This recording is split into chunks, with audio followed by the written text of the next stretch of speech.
friends, welcome back to Hope, Heal, and Shine.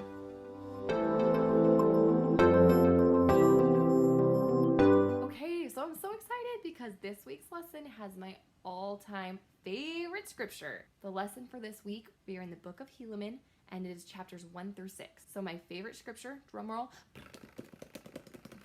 it is Helaman 5:12. Now, this scripture is a pretty big deal. For the last few years, I've been paying attention to every single general conference, and at least a portion of this scripture has been used in every single general conference for like years. I can't tell you how many years, but like every general conference, I always hear this scripture quoted at least once, every single time. So there's something in there about that, right? And I remember being told once that if you hear something repeated, that means it's important. And now, my sons, remember that it is upon the rock of our Redeemer, who is Christ, the Son of God, that ye must build your foundation, that when the devil shall send forth his mighty winds, yea, his shafts in the whirlwind, yea, when all his hail and his mighty storm shall be upon you, it shall have no power over you to drag you down to the gulf of misery and endless woe, because of the rock upon which ye are built, which is a sure foundation, a foundation whereon if men build, they cannot fall. Helaman 5:12. So my favorite part of this scripture is the very last, when it says, if you build upon this foundation, you cannot fall. It doesn't say might not, or will not, or probably won't, or there's a good chance you won't. Nope. It says cannot. You cannot fall if you are basing your foundation on Christ. So I had a really awesome bishop once that pointed out how this is possible. How is it possible that you literally cannot fall? So if you look at the footnotes for the word rock, click on that little A. There's a few options, but go down to Moses 7:53.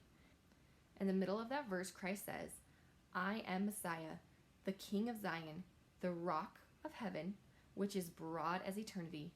Whoso cometh in at the gate and climbeth up by me shall never fall. Okay, so here we have him describing himself again as the rock of heaven. And then he describes what that rock looks like. And he describes that it is broad as eternity, which means any direction you look, it goes on forever. It has no end. Christ has no end. So tonight for our family home evening activity, I had the kids build Lego towers. And we had some towers with small bases and some towers with large bases. And then we took turns blowing them over to see what kind of a foundation was the strongest. So I had my 5-year-old help me do this, and he tried to blow it over, and the one with the small foundation, sure enough, fell right over. And then we put it on a bigger foundation, and as much as we tried, him by himself or both of us together, we could not blow over the tower with the big base. So I like using this analogy for my kids because it's the same as what the scripture verse says. When the mighty winds shall beat upon us, it shall have no power over us to drag us down to the gulf of misery and endless woe, because of the rock upon which we are built, which is our foundation of Christ. When we talk about that footnote and the rock spanning in all directions and how it's impossible, it cannot fall. When we are connected to that rock, when we are set upon that foundation, it cannot fall over. It can't. It's impossible for it to tip over when it spans in every direction.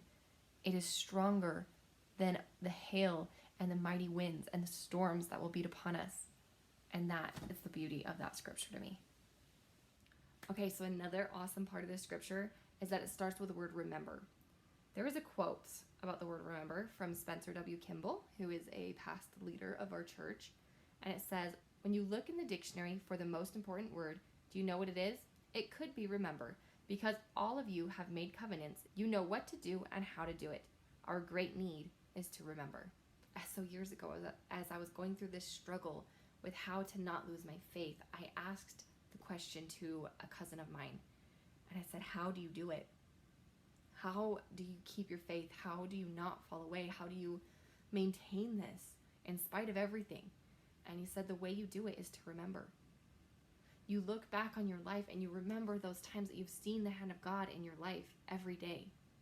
So I love to journal. A lot of times I journal on my computer and save it digitally, but these are the 5 that I keep right next to my bed. I have a gratitude journal, a journal for stories of my children, advice I want to someday pass on to my children, scripture thoughts and more gratitude, and finally I have this one, which is a book where I write down my spiritual experiences and ways I've seen the hand of God in my life. Things that to me are miracles, as well as stories that other people have shared with me about miracles and tender mercies and signs from God in their life. So I honestly haven't written in this as much as I would like. You can see my bookmarks like right at the start of this. But this is my challenge to myself this week, and I am going to extend that challenge to you as well. To grab a notebook. Pretty sure this is from the dollar store, so it doesn't have to be anything fancy. But just start recording times in your life that you have seen God's hand. To me, I can think of several really big ones, but I think the power of something like this is recording even the everyday small ones. I've actually heard that advice given a lot. To every single day, look for a way you've seen the hand of God in your life today. And I think that is such a powerful practice to do. And so that is what I'm going to try to do. Like anything else, the more you practice, the easier it becomes to identify that in your life. So that is one of the things that I really would like to work on, especially when the world seems so dark and chaotic right now. I don't know if it seems that way to you guys, but it really gets to me some days with this pandemic. The world feels so negative and so heavy at times. And I feel like some days if I am on Facebook too much or on the news too much, it just overwhelms me and all I can see is darkness.